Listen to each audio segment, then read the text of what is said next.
He just pointed out that I have the dates wrong for our August meeting, so I will be correcting that. Dave is going to be his evaluator.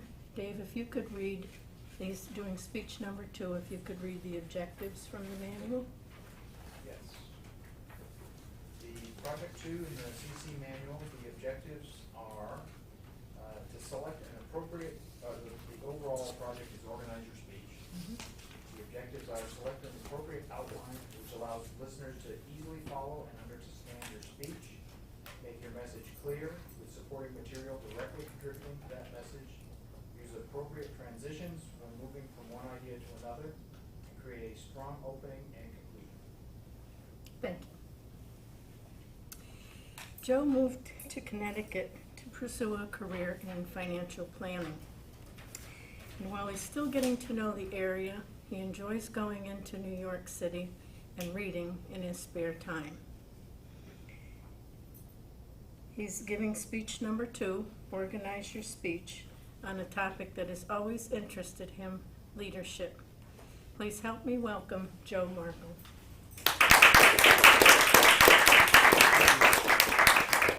Thank you.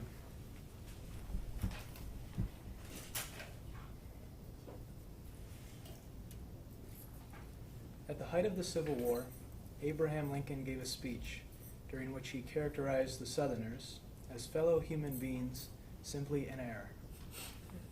After the speech, an elderly woman approached Lincoln and criticized him for not calling the Southerners enemies that needed to be destroyed. Lincoln paused for a moment and replied, "Why, madam, do I not destroy my enemies when I make them my friends?" Fellow Toastmasters, honored guests, Abraham Lincoln has quite the legacy. Here in the United States, he's considered one of our greatest presidents, and in this short story, he teaches us a valuable lesson. That is, the challenge is not treating the people we like with respect. That's easy, we like them. Rather, the challenge is treating the people we may not see eye to eye with also with respect. Now, I think we can all agree that Abraham Lincoln was an exceptional leader. In my opinion, 3 traits, 3 characteristics put him head and shoulders above the rest. The first trait, empathy. That is, the ability to see things from another person's perspective, to understand their thoughts, feelings, and emotions, to put yourself in their shoes, so to speak. Abraham Lincoln was extremely empathetic, and he had to be. During his time as president, the United States went through one of its most tumultuous periods, that of a civil war, and it required Lincoln to balance 2 almost paradoxical ideas. The first, winning the battles, but the second, fostering a bit of goodwill with the South, because he understood for the long-term outcome to be successful, the South couldn't be destroyed, and the South couldn't secede. Rather, they had to rejoin the North when the war was over. This required him to be respectful of their point of view, even though he certainly didn't agree with it. It was especially challenging because, in some instances, it was literally brother fighting against brother, which made everything very emotional. But Lincoln was able to empathize with the South, a trait that I think, 1, made a tremendous difference in his leadership ability, and 2, was very relevant considering the time and the circumstances of when he was president. The second trait, the second characteristic that made Abraham Lincoln such an exceptional leader, perseverance. That is, the ability to strive through adversity, to continue to go for one's goals despite the ups and downs.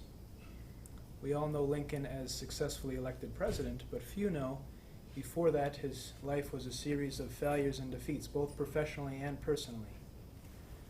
For example, in 1831 he lost his job.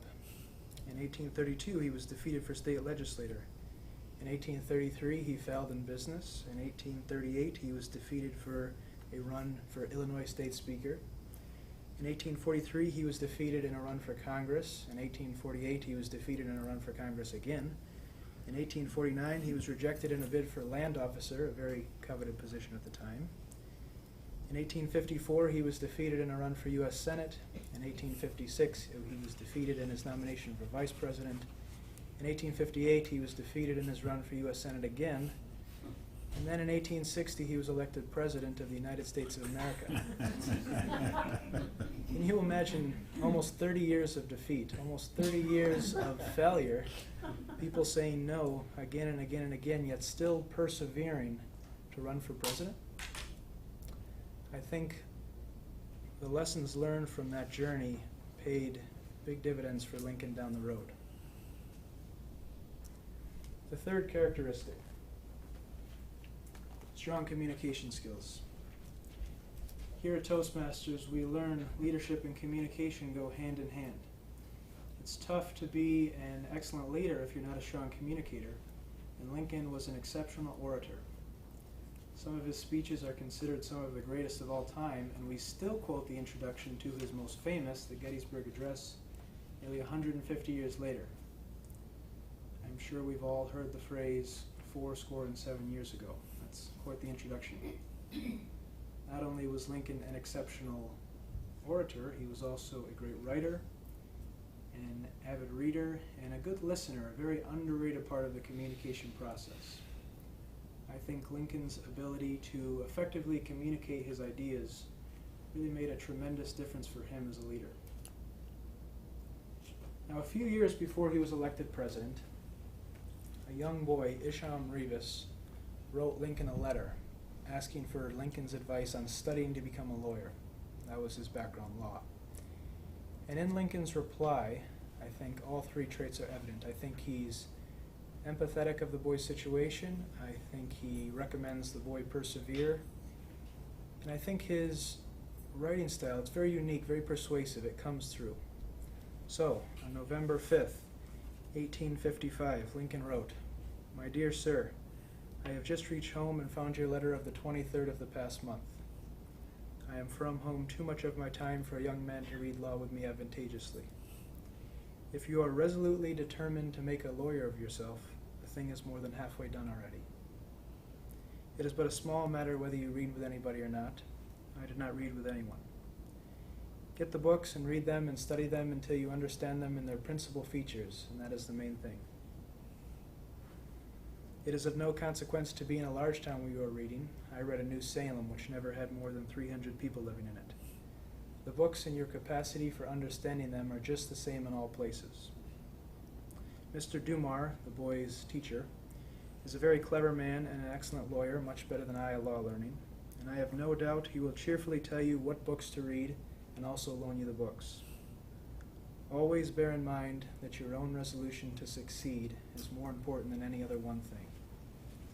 Always bear in mind that your own resolution to succeed is more important than any other one thing." Madam Toastmaster.